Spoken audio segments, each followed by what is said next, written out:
Je suis Aliouba, consultant analyste financier chargé de cours dans les universités de Guinée et auteur et homme politique, président du Modèle. Il aura donc fallu une juridiction supranationale, des juges venus d'ailleurs, un prétoire loin de Conakry et la patiente obstination d'un homme seul pour que soit enfin dit, noir sur blanc, ce que beaucoup pressentaient déjà. La République de Guinée a violé les droits de l'un de ses fils.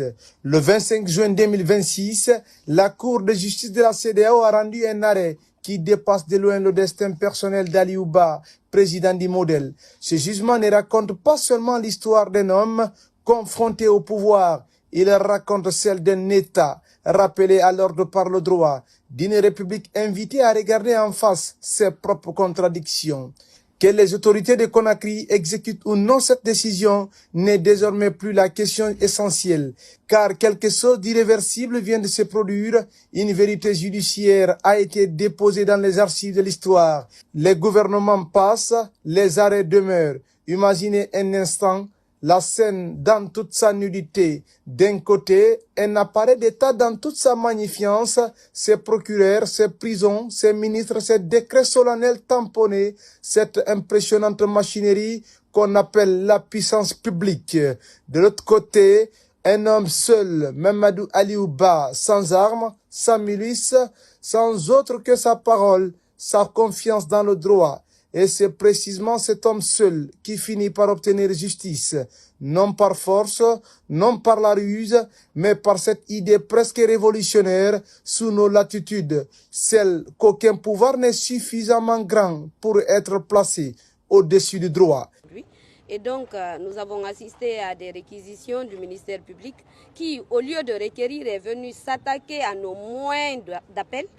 Donc, visiblement, le ministère public n'avait rien sous la main parce que vous avez assisté à ces réquisitions qui n'ont même pas pris 30 minutes. Il y a dans cette victoire une beauté morale qui dépasse infiniment la personne d'Aliouba.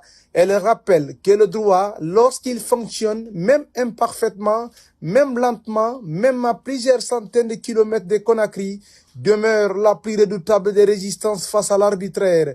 Revenons maintenant à cette condamnation qui fera sourire les cyniques.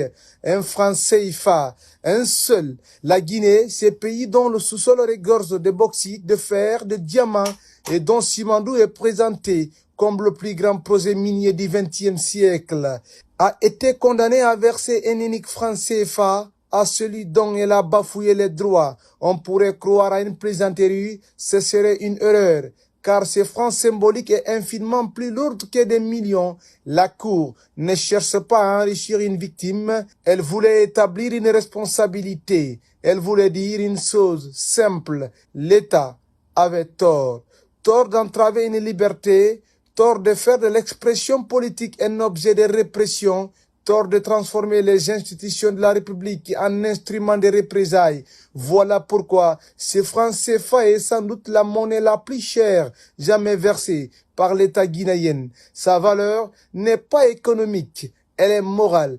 Pendant que des milliards annoncés de Simandou alimentent les projets d'émergence, un seul franc CFA rappelle qu'aucune richesse minière ne compense une injustice politique.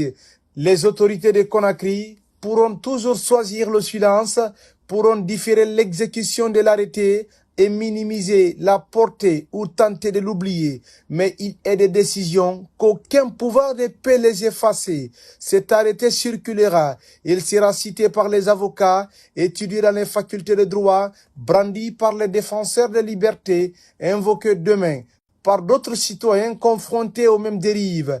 Il entre désormais dans cette mémoire juridique africaine qui, lentement mais sûrement, finit toujours par rattraper l'excès des pouvoirs. Au fond, il reste un homme qui a refusé de se taire dans un pays où le silence est souvent présenté comme une condition de survie. Ceux qui continuent de parler payent parfois leur liberté pour que les autres conservent la leur. Aliouba a gagné pas seulement son procès, il a rappelé que l'état de droit n'est pas un slogan de campagne ni un discours diplomatique.